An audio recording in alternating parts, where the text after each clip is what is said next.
দুটি জিনিস মানুষকে সবচাইতে বেশি আল্লাহর জান্নাতে প্রবেশ করাবে।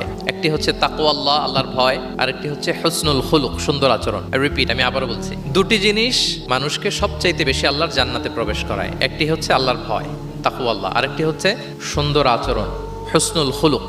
এখানে বলা হয়নি যে নামাজ মানুষকে বেশি জান্নাতে প্রবেশ করাবে, রোজা প্রবেশ করাবে, যাকাত করাবে, হজ করাবে, এমন কিছু বলা হয়েছে না, বরং সুন্দর আচরণ মানুষকে বেশি জান্নাতে প্রবেশ করায়। আমরা অনেক সময় ইসলামের এই এসেন্সটা ধরতে পারি না। দেখবেন যে খুব নামাজি কিন্তু খিটখিটে মেজাজের লোক, খুব নামাজি স্ত্রীর সাথে খারাপ আচরণ করে, খুব আল্লাহওয়ালা প্রতিবেশীর সাথে ঝগড়া ঝাঁটি, খুব নামাজি মানুষ কলিগের সাথে সম্পর্ক ভালো নাই, এরকম লোক আমাদের সমাজে আছে না নাই বলেন? তার মানে ইসলামের যে ট্রু এসেন্স এটা ধরতে পারে নাই।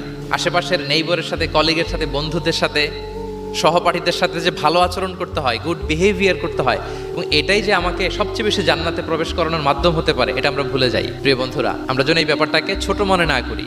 সবচেয়ে বেশি জান্নাতে মানুষকে প্রবেশ করায় তাকওয়াল্লাহ, হুসনুল খুলুক, আল্লাহর ভয়, আর একটা কি সুন্দর আচরণ। অনেক ছোট ছোট বন্ধুদেরকে আমি দেখতে পাচ্ছি অডিয়েন্সের মধ্যে। আমরা আমাদের সহপাঠীদের সাথে, বন্ধুদের সাথে ভালো আচরণ করবো তো আজকে থেকে? হ্যাঁ, সাউন্ড খুব অল্প হয়েছে, আমি শুনি নাই, আরো জোরে করবো কিনা?